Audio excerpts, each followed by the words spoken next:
Okay, so this is going to be the reveal of the first couple batches that I did, the dye bath, the smaller little bundles. So I'm going to go ahead and start with the fabrics first and kind of get those out of the way first of all.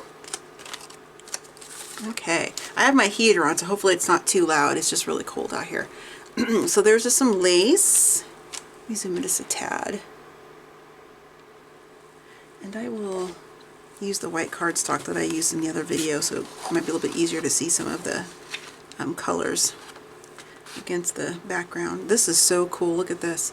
I wrapped that around one of those rusty pipes. You can see the ribbing on there from the grooves or whatever. It is just so cool. I love it, love it, love it. Awesome. This is going to be so awesome to slow stitch with. I cannot wait. There's that. And then this started off as this originally. Look how cool that one is.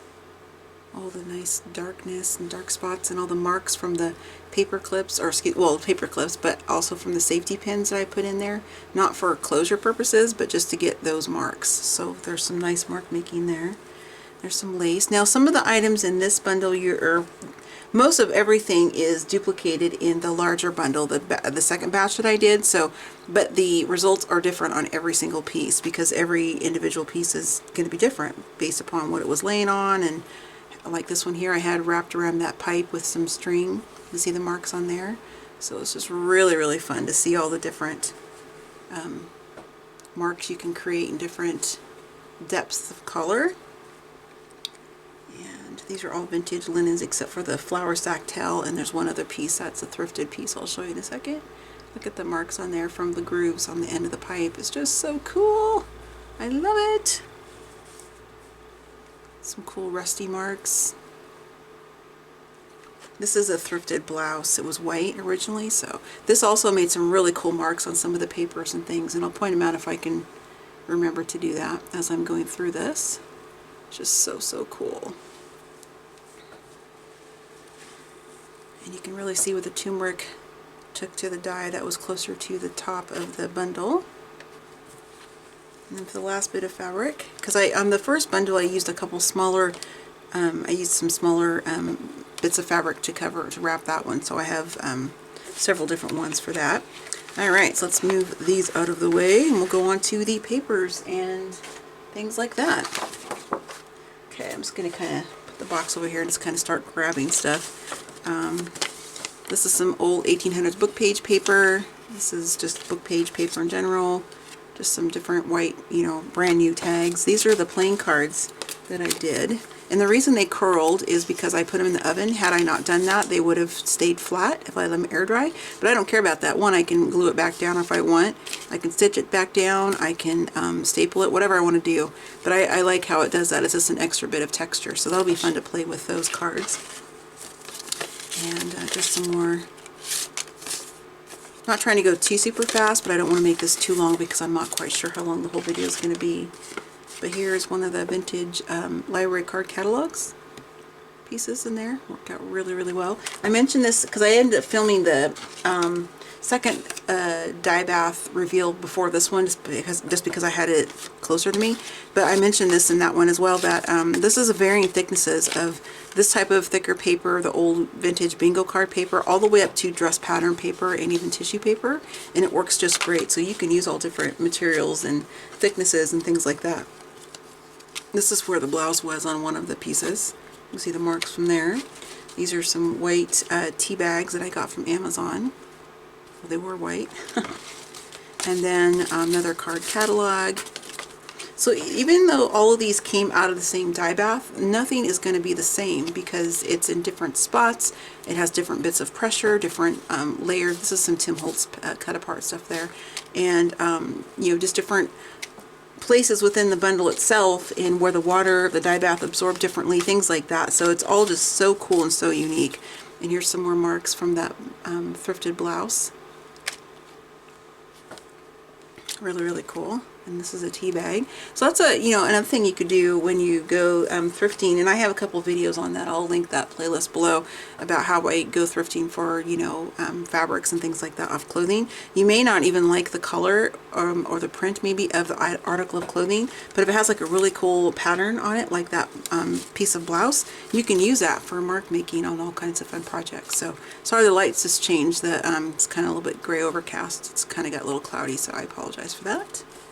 And here's some doilies. And some parts didn't get as submerged as the other parts, which is fine. I'm happy with that contrast. And that is just because of the depth of the pot I was using. So here are some old bingo cards, and these are fairly thick. So, and these worked out great in the dye bath for thicker things as well as some thinner things too. And this is a file folder that I had coffee dyed previously. I love the different marks on that. Some graph paper, old book page. I'll try to slow down more of the ones that I think are the coolest. I mean, I think they're all really unique and stuff, but there are some that I like better than others, of course. That's an old time card. A recipe index card. It just looks like there are still safety pins on there. I mean, look at that impression you get, that deep impression. And that is from the pressure of how tightly I pushed down and bound the bundles. So that's something that you can do too, to create some additional mark making on your items if you want to kind of play around with the pressure of things. And the fronts and backs are different because, like I said, it depends upon what was on top or the bottom of the previous one, and if it left marks like the blouse did. There's that. This is some Italian straw paper. I bought that from Roxy, from Rachel from Roxy Creations. I'll link her. This also had part of the blouse on it. I'll link her social media below since I'm mentioning her. But I bought this a couple years ago from her, and it's great to use in projects. And here's some tissue paper, or not tissue. This is some old vintage typewriter paper. That worked out really well. This is some watercolor paper that I had done an eco dye bath on before, or eco printing, and I didn't really like how it turned out, so I saved it, and I think it works really good. And I dried everything in my oven after I let it sit out on the table for a little while because I just wanted to clear off the dining room table. So, but you can let it air dry, of course, if you want to do that. I even did the fabric in there too because I didn't want to put that kind of stuff in my dryer. And here's just some old sheet music. And here we just have like some receipt tapes and strips of old book page. Just really, really cool. I will have more photos at the end of the video, so like closer up when it was on my table, so you can kind of get a better look if you want, if I'm going a little too fast. You can also slow the video down too if I'm going too fast.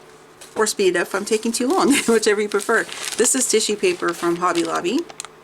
So that thin material works great. This is paper from the 1800s, so it takes, you can definitely do the dye bath on, you know, older brittle pieces of paper. These are just some envelopes. Just some really cool marks from the different fabrics that were in between. And these marks that are more concentrated, that is from the dried hibiscus and the dried teas I was using. This is a brown paper bag. I wanted to give that a whirl in there. Looks really cool. And even have the marks on the inside too. So it's really, really cool.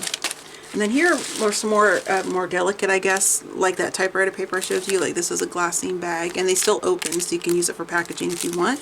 This is some handmade paper. Just some more vintage typewriter paper and vellum sheets, all old stuff. And this is some, this is a full sheet of the vintage typewriter paper.